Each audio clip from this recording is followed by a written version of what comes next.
হঠাৎ ব্যারাকপুরের পথে কেন নামলেন রূপান্তরকামীরা? তবে সমাজের বুকে অবহেলিত হয়ে নিজেদের অস্তিত্বের জানান দিতে চাচ্ছেন তারা। হ্যাঁ, অস্তিত্ব রক্ষার লড়াইতেই এবার পথে নামলেন রূপান্তরকামীরা। শুক্রবার সন্ধ্যায় পদযাত্রা করল রূপান্তরকামীদের সংগঠন ব্যারাকপুর প্রাইড। এদিন ব্যারাকপুর স্টেশনের কাছ থেকে পদযাত্রা শুরু হয়ে SN ব্যানার্জি রোড ধরেই চিড়িয়া মোড় পর্যন্ত যায়। সেখান থেকে বিটি রোড ধরে সেই পদযাত্রা খড়দা থানার সামনে গিয়ে আওয়াজ তোলেন। পদযাত্রায় যোগ দিয়ে অনুরাগ মৈত্রেয়ী বলেন, এটা ট্রান্সজেন্ডারদের গৌরবের মাস। জাতি, ধর্ম, বর্ণ, লিঙ্গ নির্বিশেষে তারা সমস্ত বৈষম্যের বিরুদ্ধে ভালোবাসাকে অগ্রাধিকার দিতে চান। যদিও তারা সরকারি পরিষেবা থেকে বঞ্চিত, পরিষেবার ক্ষেত্রে তারা বৈষম্যের শিকার হচ্ছেন। অনুরাগের বার্তা, তাদের শেষ কথা ভালোবাসা, তাদের শেষ কথা বৈষম্যহীনতা। বিশ্বজিৎ নাথের রিপোর্ট, HPR নিউজ। এটি একটি প্রাইড, ব্যারাকপুর প্রাইড ওয়াক। এটা আমাদের গৌরবের মাস।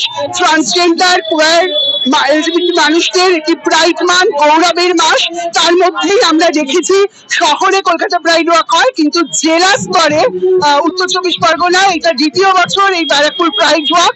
আমাদের প্রতিদিনের যে লড়াই, খাদ্য, বস্ত্র, বাসস্থান নিয়ে লড়াই, এবং যেভাবে আমরা প্রতিটি স্তরে, ঘরে, বাইরে নিঃশ্বাস নিতে, প্রতিটি নিঃশ্বাসে আমরা বৈষম্য শিকার হই, যেভাবে আমরা আমাদের সঙ্গে বৈষম্যমূলক আচরণ করা হয়। আমাদের পশ্চিমবঙ্গে আমাদের যে অবস্থা, আমাদের হসপিটালে বেড নেই, আমরা কিচ্ছু পাইনি ট্রান্সজেন্ডার প্রোটেকশন অফ রাইটস হওয়ার পরেও। আমরা এই থেকে আমরা বার্তা দিতে চাই যে আমরা সাম্যের কথা বলি, সমতার কথা বলি, ভালোবাসার কথা বলি, এবং বৈষম্যহীন জাত পাত, ধর্ম, বর্ণ, লিঙ্গ, শ্রেণী নির্বিশেষে এক ভালোবাসার মুক্তির, এক লিবারেটেড ওয়ার্ল্ড, যেখানে ভালোবাসাই শেষ কথা, যেখানে কোনো রকম বৈষম্যহীনতা থাকবে।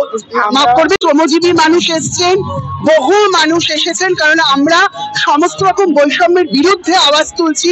শ্রমজীবী মানুষ, বিভিন্ন স্তরের খেটে খাওয়া শ্রমজীবী, রূপান্তরকামী, হিজড়া, ট্রান্স মানুষরা গ্রাসরুট লেভেল থেকে, তারা জেলা থেকে, যারা সবসময় কলকাতায় গিয়ে উঠতে পারেন না, তারাও এখানে সামিল হয়েছেন, এবং বহু পথ চলতি মানুষ সংহতি দেখিয়েছেন।